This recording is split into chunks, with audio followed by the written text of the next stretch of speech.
What's up, everyone? Welcome back to Locked On Sharks, the premier hockey podcast covering your favorite team in the Bay Area. Sharks are back in action tonight, taking on the Florida Kitty Cats. Day good, arguably the best team. Meow. I saw that move. Arguably the best team in the league. They are wild. They score a lot of goals. They put a lot of shots on net. They put Huberdeau and Barkov on each of their penalty kill units. Bobrovsky's made a rebound.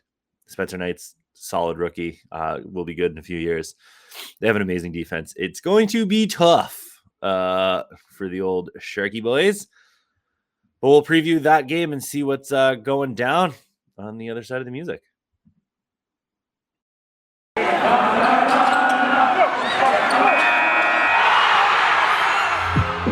You're Locked On Sharks, your daily podcast on the San Jose Sharks. Part of the Locked On Podcast Network, your team every day.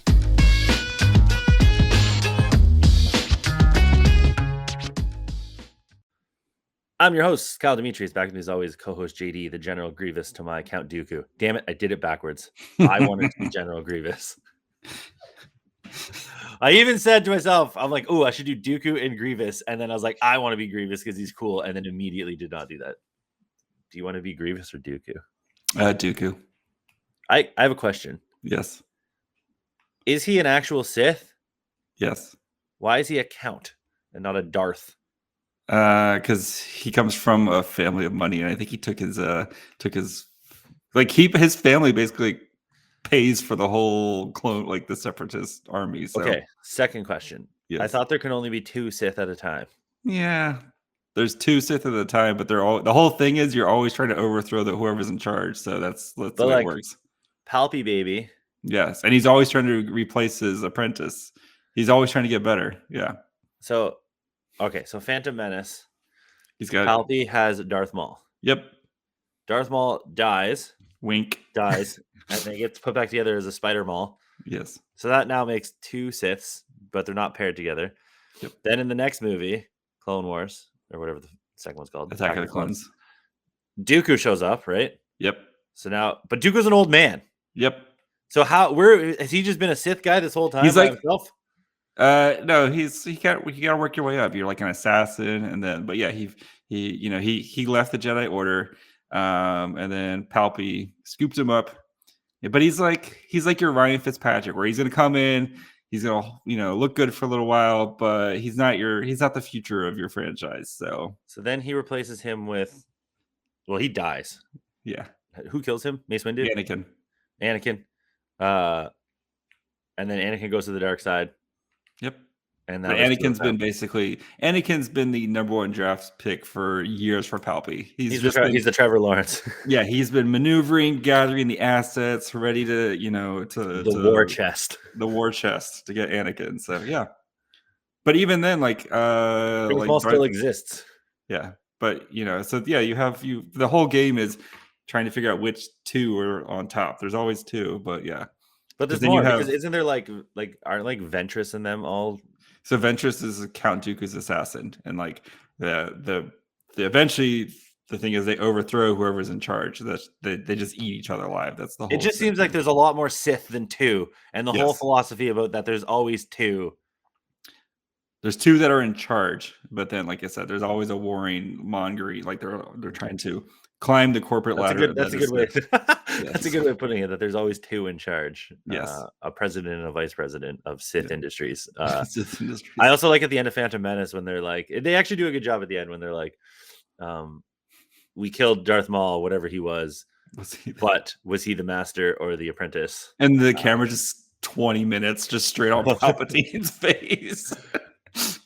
I don't remember if it was obvious that it was Palpatine when I first watched Phantom Menace, but I think it's pretty obvious. He doesn't do any voice masking or anything. No, it's pretty obvious. I have a lot more to say about the whole Senate situation. It's a mess. Why did they make Jar Jar their representative? That makes no sense. Dude can't even speak right. Anyway, Panthers. We wasted 5 minutes talking. Yes, people love it. The Panthers are sick with it.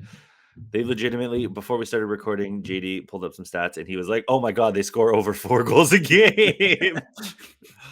which is not wrong. They're quite wild.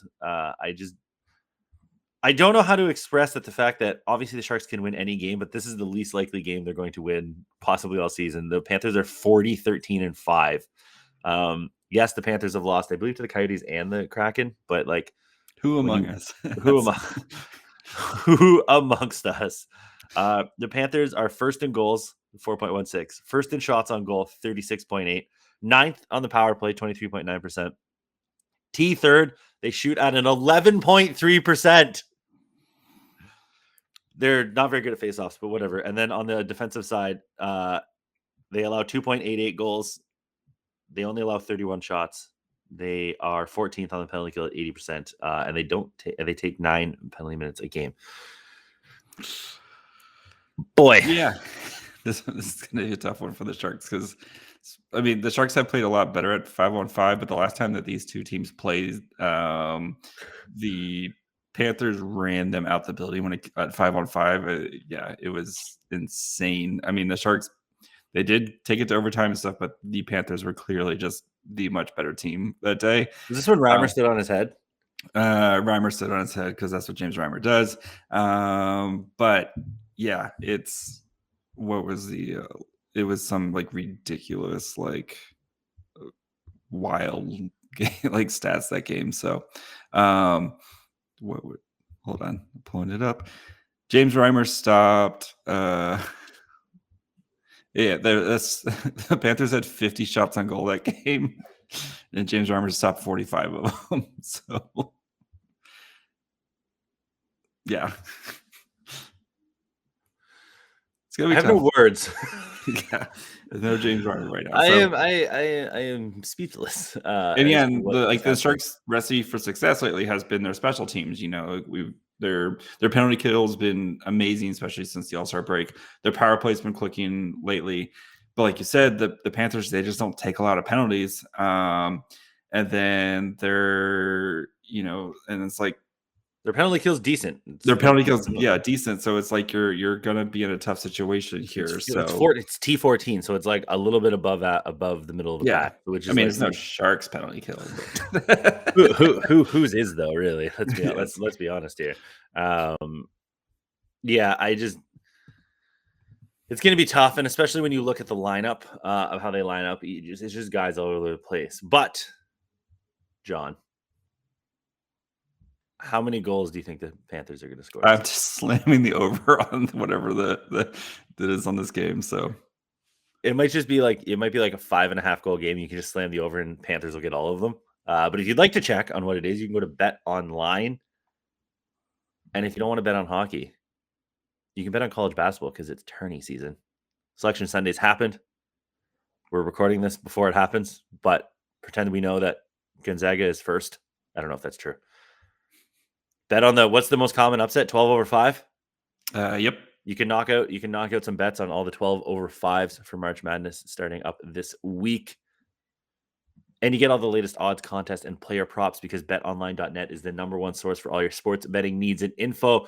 And BetOnline remains the best spot for all your sports scores podcasts, except for this one and news this season. And it's not just March Madness. Even though you want to put down a sizable amount of units on March Madness, you can throw down some units on like other hockey teams, UFC, boxing, baseball's back. Do some baseball betting. You do live betting. You do your favorite Vegas casino game. It's all there. So head to the website today or use your mobile device to learn more about the trends in action. BetOnline, where the game starts. Okay. Are you ready for this lineup? There's one person I've actually never heard of, but he's on their first line, which is really funny. Their first line is Carter Verhaeghe, Alexander Barkov, Maxim Mammon. I don't know who Maxim Mammon is, but he wears number 98, which is sick. That's too close to Gretzky. Doesn't one of the... Oh, I think Connor Bedard wears 98, which is nasty. Mm-hmm. I don't know who Maxim Mammon is, but he's playing with Verhaeghe and Barkov, so I'm sure he's fine. He's probably fine. Probably fine. Actually, let's look up some Maxim Mammon. We're just gonna immediately derail this podcast. Maxim Mammon he's from Russia. Of course he is. His name is Maxim Mammon. He's a little tiny baby. He's born in 1995. Oh no, he's not a tiny baby. He's just turned 27. He has 5 goals, 5 assists in 27 games this season. Weird. He debuted with Florida in 2017-18 at the age of 23, played 26 games. Then in 2018-19 played 7 games, and then didn't play in the NHL again for 2 whole seasons. Where did he play? Let me see here. I wish the internet wasn't so slow and we lived in 2022. So he went back to KHL on a loan. Then in 1920 had 28 points in 51 KHL games. 2021 he had 35 points in 55 KHL games. Then he came back, and he's played 7 games with Charlotte Checkers and then 27 with Florida. So random guy. He's probably just a placeholder because they had to move around because some guys are hurt. So anyway, for Hagee, Barkov, Mammon, their second line, their numbers are 9, 10, 11, which is sweet. It's Jonathan Huberdeau, Sam Bennett, Anthony Duclair. It's a good line. I do declare. You knew that was coming. There's a hockey game afoot. Third line, Mason Marchment, E2 Luosterainen, Sam Reinhart. That's a great third line. And then Frank Vetrano, Noel Achari, Patrick Hornquist. Oh, Horny's still kicking around. Defense, Mackenzie Weegar, Aaron Ekblad, which is absolutely outrageously good. Ekblad's playing at a Norris level. Weegar is like a borderline Norris guy usually. Then they have Gustav Forsling and Radko Gudas, and then Petteri Lindbaum and Brandon Montour. Spencer Knight starting the game on Sunday, which we're recording this on Sunday. Spencer Knight starting that, but they also have Sergei Bobrovsky on IR, Marcus Nudavara, who's a regular on defense, Joe Thornton, RIP, Ryan Lomberg, and Calder, co-favorite, Calder hopeful. He's in the top. He's definitely inside the top 5, probably in the top 3. You can make a case that he could win the Calder. Anton Lundell is day-to-day still. Lundell would typically slot in on their third line where E2 Luosterainen is, and then give them Barkov, Bennett, Lundell, and then that could move Luosterainen to the wing or something, and like Reinhart could go up to the first line. They can do a little bit more stuff, and then Lundell also plays on the power play. He's really good. Mm-hmm. So please don't come back. Stay injured for one more game. Actually, it's hurting my fantasy team, so do come back. That would be sick. But how do you feel about that lineup? Is it just it's scary? Yeah, I just like, where do the Sharks have an advantage? Literally nowhere. So for Hagee, Barkov, Mammon is, if we're saying Hurdle. Okay, let's. And the Hurdle line is probably line 1, so that's probably, yeah. Hurdle, Barabanov, Balcers is line 1. Like Barkov's way better than Hurdle, but like the other guys are kind of a wash. So we'll say they have an advantage just because Barkov's better. It's not too big. Huberdeau, Bennett, Duclair is way better than Meyer, Couture, Dahlin. Yes. Well, Huberdeau's better than everybody. Meyer does a lot of work on that line. So yeah, similar to Huberdeau, but Sam Bennett. But the bottom 6 is where, it's just Marchment, Luosterainen, possibly Lundell, Reinhart is just like, that's so much better than Bonino, Cogliano, Nieto, like in every conceivable way. And then Vetrano, Achari, Hornquist is way better than the Sharks' fourth line. So the bottom 6, definitely. And then the defense is much better. Weegar, Ekblad, Forsling, Gudas, Petteri Lindbaum, Brandon Montour. Do you think they try to neutralize Barkov, Huberdeau, those top 6, just try to play them, have Meyer, have Couture, have Hurdle, kind of try to even it out and then win the bottom 6? Is that what Florida's trying to do? I just don't know where San Jose is trying to pick where to attack.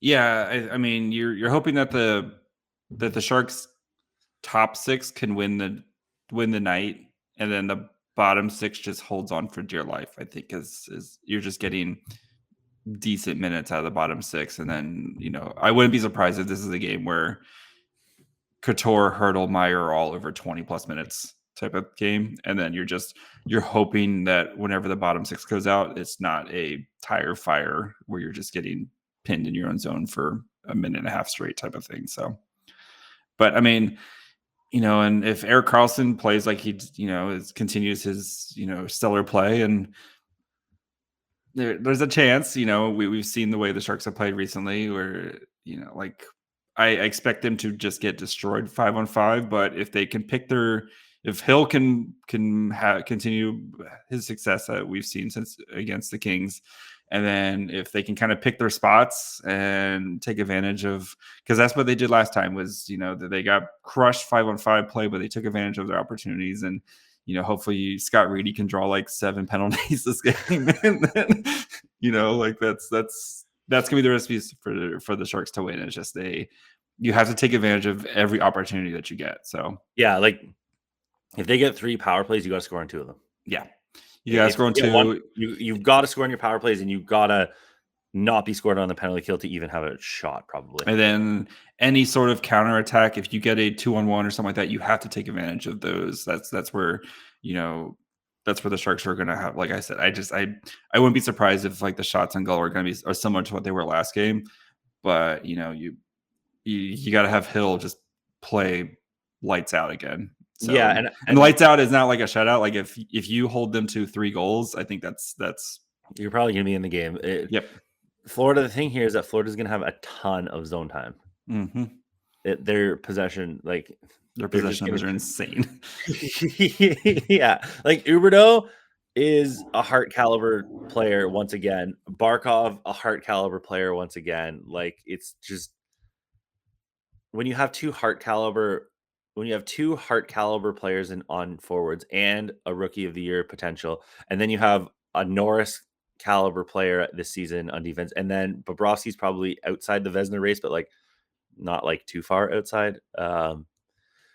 Like for instance, Jonathan Huberdeau has 82 points in 58 games right now. Stupid. Just stupid. 82 points in 58 games. Barkov has 59 in 45 games because he missed some time with a knee injury earlier in the season. He has 59 points in 45 games. Yeah, like Sam Reinhart has 57 points in 55 games. He's above a point a game. I'm not done yet. Aaron Ekblad on defense has 54 points in 57 games. Carter Verhaeghe, their top left wing, has 46 points in 57 games. Anthony Duclair, their second line right winger, has 45 points in 50 games. Anton Lundell, their rookie, has 38 points in 52 games. Sam Bennett has 36 and 48. Like, it's nuts. Even Mason Marchment, who plays on their third line, has 34 points in 33 games.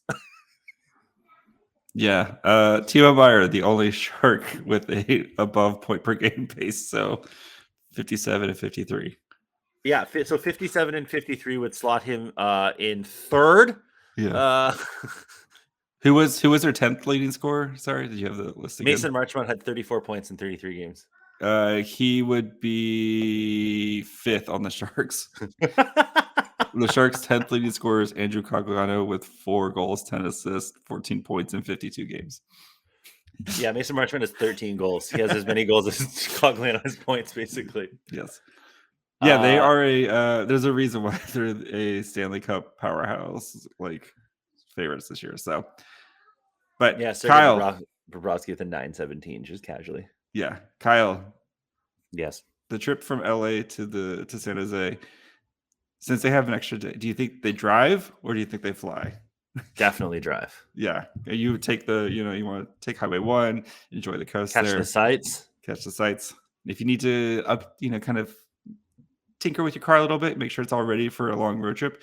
RockAuto.com has got you covered for all your parts and car needs. With the ever-increasing makes and models of cars, it's impossible for your local auto chain parts store to stock all the parts you need. So why endure often pointless or seemingly intimidating questioning? What type of car do you have? Does your car go brrr? Wait while the person behind the counter orders the parts on their computer, choosing the only brand their warehouse happens to carry. You have computers with access to RockAuto.com at home and in your pocket. So go to RockAuto.com. You save time and money when using their website. Why choose to spend 30, 50, even 100% more on the same parts from a chain store or car dealership? For example, Honda Odyssey fuel pump, $353 from a chain store, $216 from RockAuto.com. RockAuto.com is a family business serving do-it-yourselfers for over 20 years. Kyle enjoys doing it himself. So head over to their easy-to-use website today to find all the solutions to your auto part needs. Go to RockAuto.com right now. See all the parts available for your car or truck right locked on. Now, how'd you hear about us box? That way they know that we sent you. Amazing selection, reliable low prices, all the parts your car will ever need. RockAuto.com. Joe Thornton probably not in the, well, maybe he might be in the building. Do you think he fly? I don't know. I could see him flying out to hang out for the night. With the boys? Having some fellowship? Are you emotionally prepared for the Joe Thornton tribute video that's going to happen? Well, he's already been back. No, he hasn't. Not last year. He was on Toronto last year. They played in. Yeah, this is the first Joe Thornton game back in San Jose since he's left.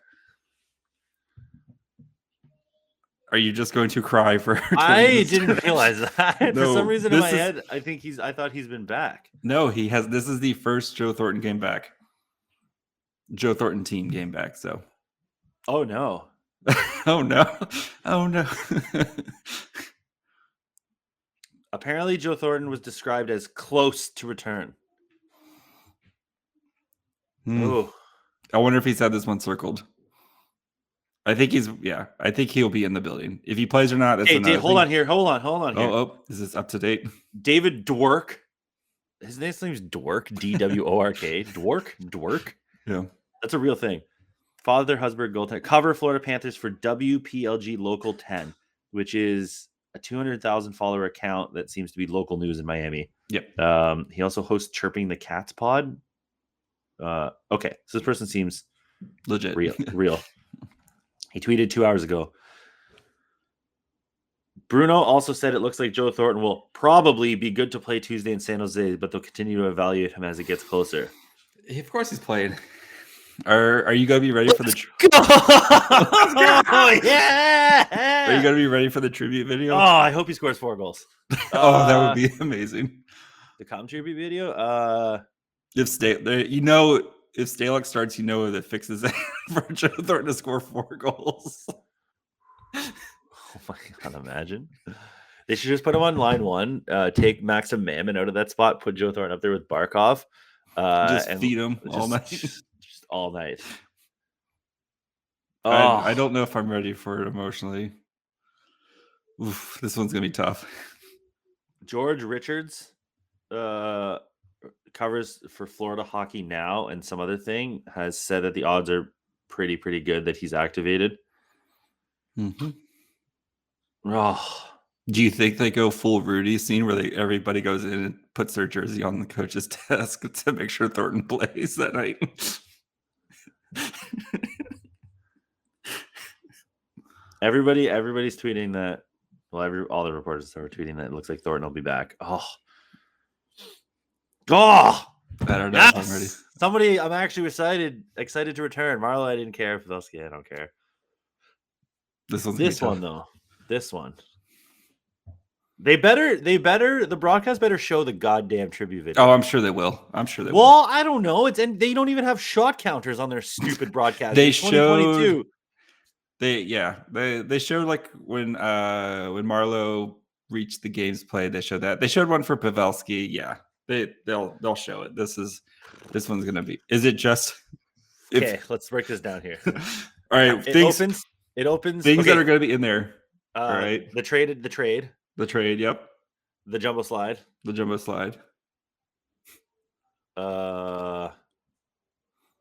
else? The sad Pete Blackbird dip. When he scores his 400th goal, that one. Yeah. All the major, like the big milestone ones too. When he wins the Hart. Oh yeah, him at that trophy presentation. Do we hear the 4 goals? I was gonna say, do we get the rooster trick? Do we get a nod to it? I think there'll be a nod to it. There has to be. There better be.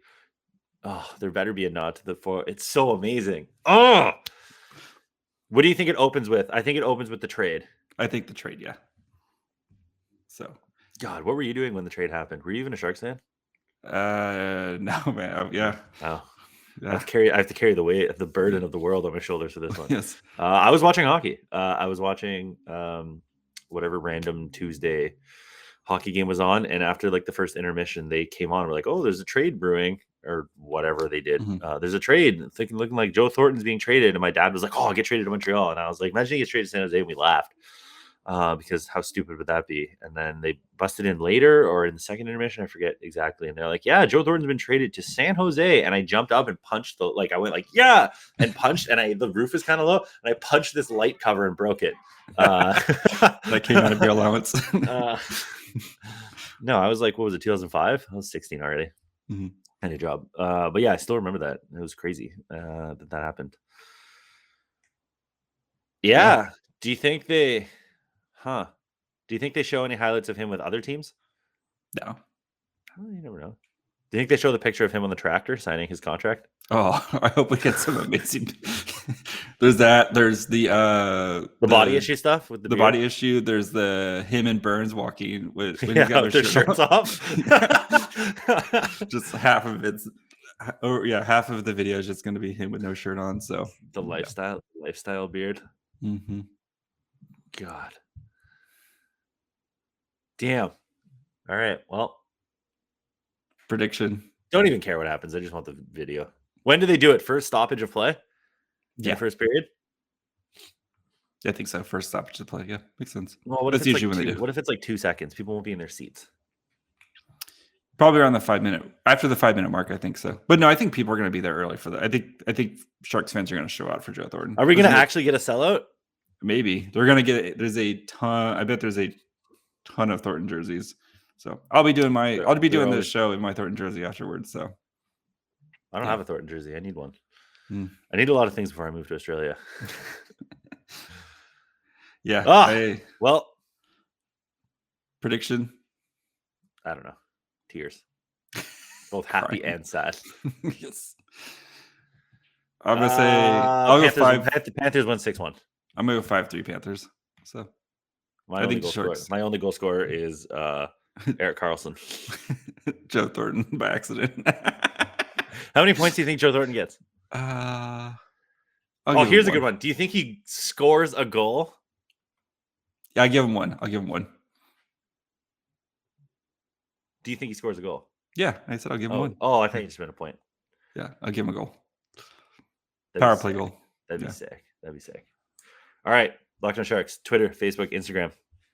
So you can find us, interact with us. We once again are the Cry kings with us tonight. The kings of we are the kings of interaction. It's a celebration tonight.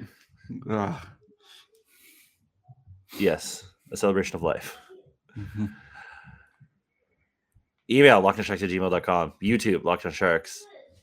Spotify, Amazon, Apple. You can listen to us. JD is at My Fry Hole. Kyle is at Kyle Demetrius. Thank you for making us your first listen. Go check out Locked On Fantasy Hockey. And then also make sure you guys are subscribed to our YouTube channel. We're going to be going live at noon on Monday, noon Pacific time. It's lunchtime. You're not going to be doing anything anyway that day because it's going to be all trade news anyway. So we're going live at noon to break down everything that happens with the trade. And hopefully they'll let us go up on the Big Boy show at some point, but we'll see. Yeah. Then go check out Locked On Panthers. You want to learn more about the Florida Panthers and one of the other amazing Locked On shows, such as Locked On Cavaliers. Bye, friends. Joe Thornton forever, baby.